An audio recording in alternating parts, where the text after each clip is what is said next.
예배의 자리에서 너를 만나고 싶다라는 하나님의 의지의 표현인 것입니다. 만남의 의지의 표현, 교제의 의지의 표현. 하나님은 한 번도 이 의지를 접어놓으신 적이 없고 꺾으신 적이 없습니다. 포기하신 적이 없어요. 그런데 이스라엘은 이 하나님 앞에서 하나님을 제대로 만나게 될 때도 있었고 그렇지 못할 때도 있었습니다. 누구 잘못입니까?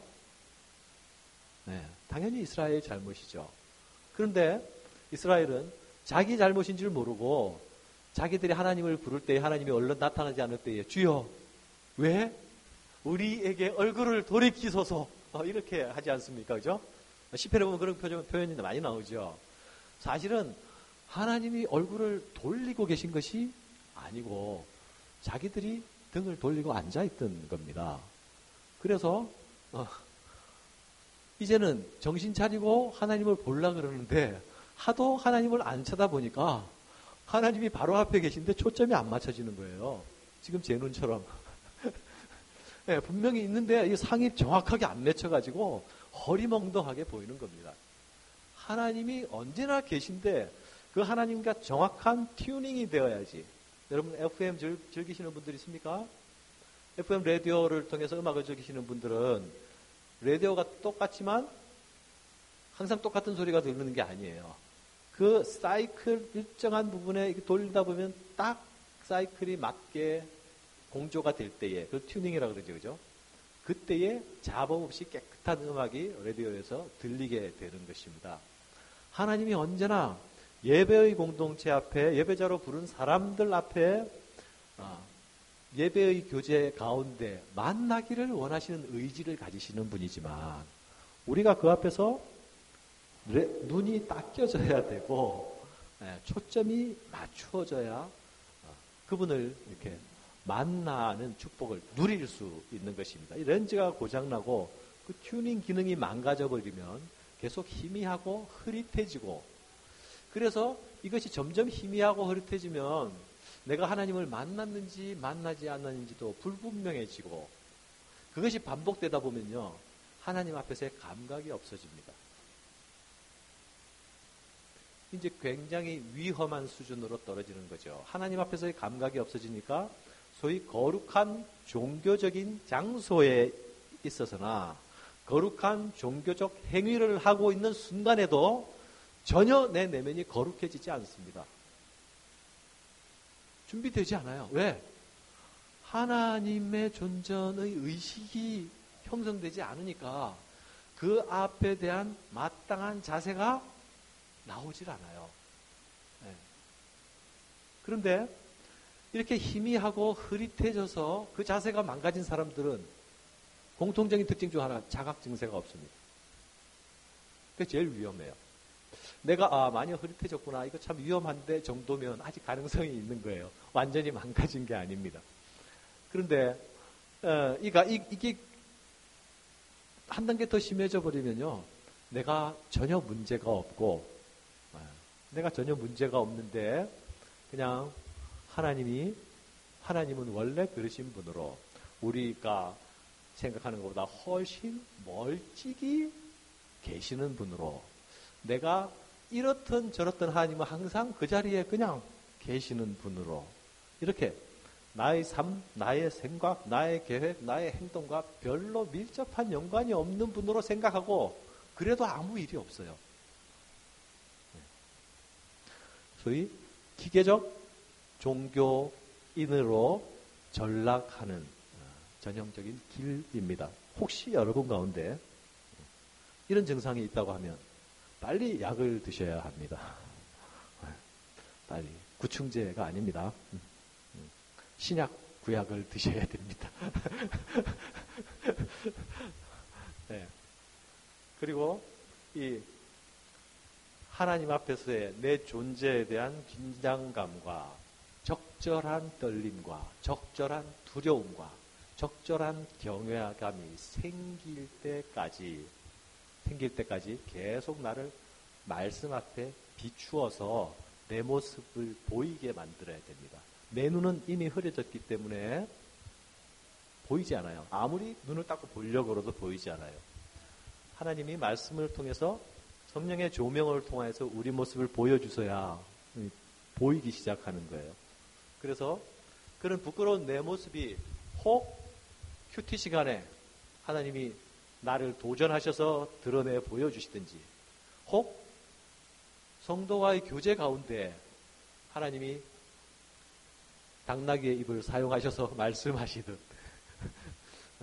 또는 성도의 입을 통해서 나의 상태를 듣거나 자각하게 하시고, 또는 설교를 통하여서 하나님이 나의 상태를 지적하시거나 들추어내시기도 하시고, 또 기도 시간에 또 하나님이 내밀하게 우리 심령 가운데 말씀하시기도 하고, 우리에게 다가오시는 방법은 아주 다양하고 다각적일 수 있습니다. 그러나 우리는 말씀하실 때에 들을 수 있는 귀가 열려야 그나마저도 들을 수 있게 되는 것입니다. 임마누엘 하나님, 그것은 하나님 자신의 의지이시고, 이 임마누엘 되심은 하나님 자신의 속성의 한 부분입니다. 그분은 창조하실 때부터 피조물인 우리의 인격과 더불어 교제하시기 원하여서 우리를 창조하셨어요. 교제하시기 원하여서.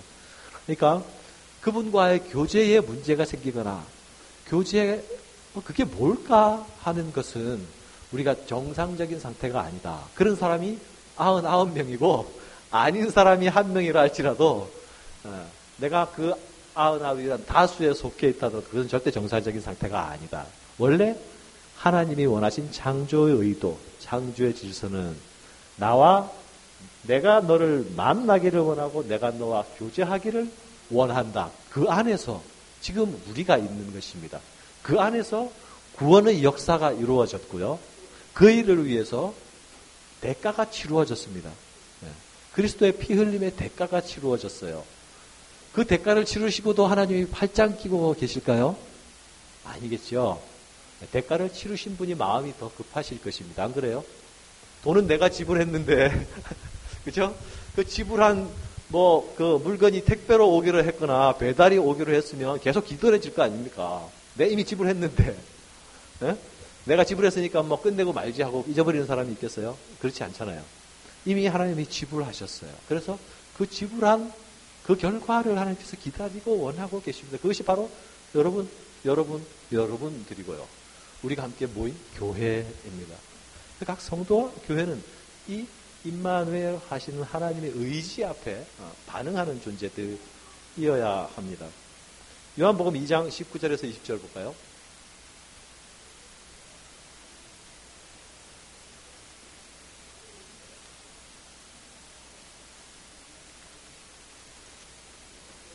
요한복음 2장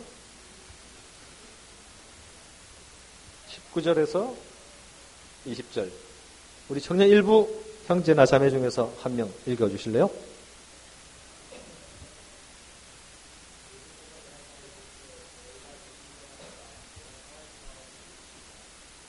네. 22절까지 용기를 내서 계속 읽으세요. 네.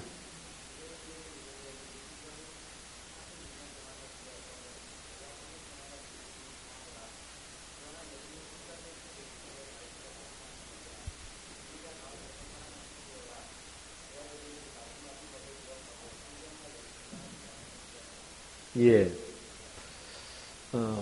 임마누엘이신 하나님이 자기 백성과 함께 하시기 위한 의지의 표현이 성육신입니다. 이 땅에 사람의 몸으로 창조주께서 피조물의 모습을 입고 오셔서 피조물과 함께 되신 것입니다. 그게 임마누엘의 의지입니다.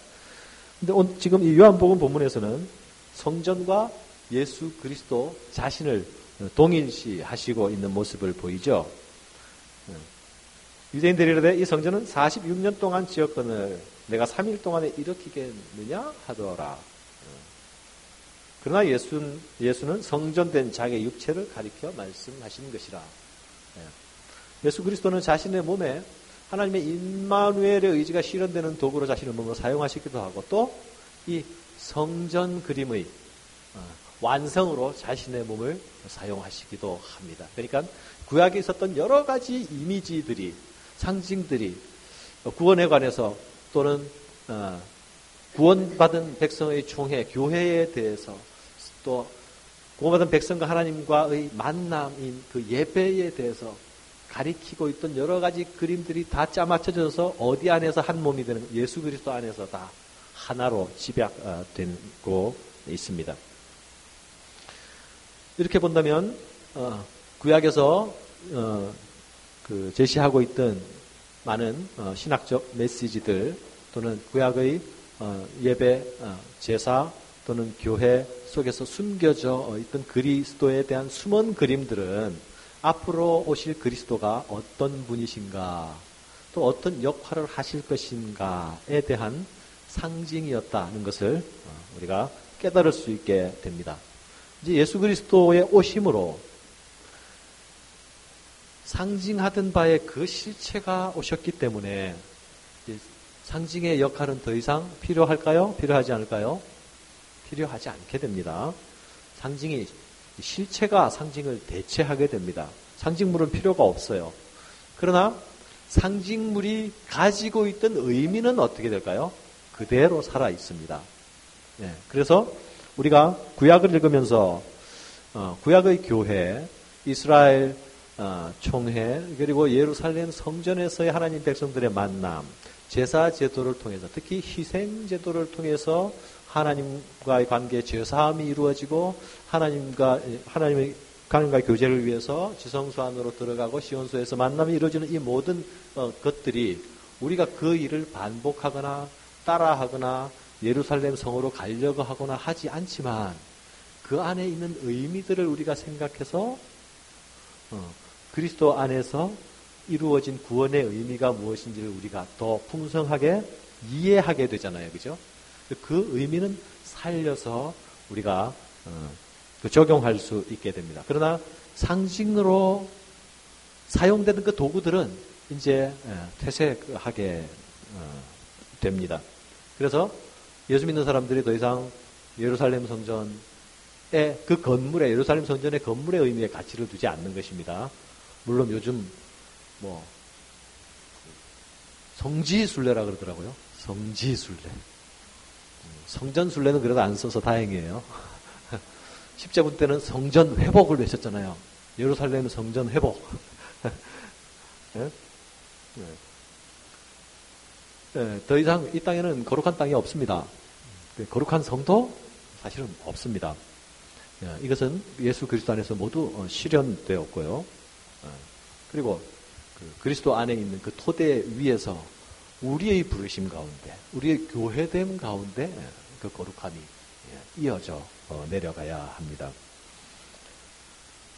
하나님은 이제 이 예수님을 통하여 자기 백성들을, 하나님의 자기 백성들을 모으기 시작할 것입니다. 이전에는 한 건물을 중심으로 이스라엘 백성들을 모았는데 시온산에 있는 예루살렘 성전을 중심으로 온 이스라엘을 모으셔서 그곳에서 이스라엘과 만나고 그들의 죄를 사하여 주고 그들을 회복시켜주는 그 만남을 이루셨는데, 이제 그 건물이 아니라 예수 그리스도에게 나아오는 모든 열방의 백성과 그 생명들을 그 그리스도 안에서 만나기 시작하십니다.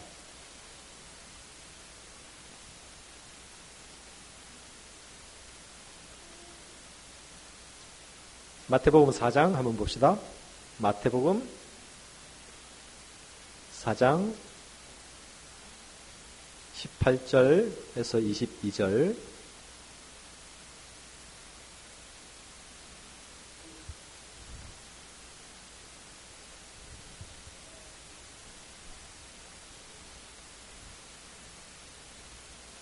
우리 삼청년 소속 중에 한 분 누가 읽어주세요.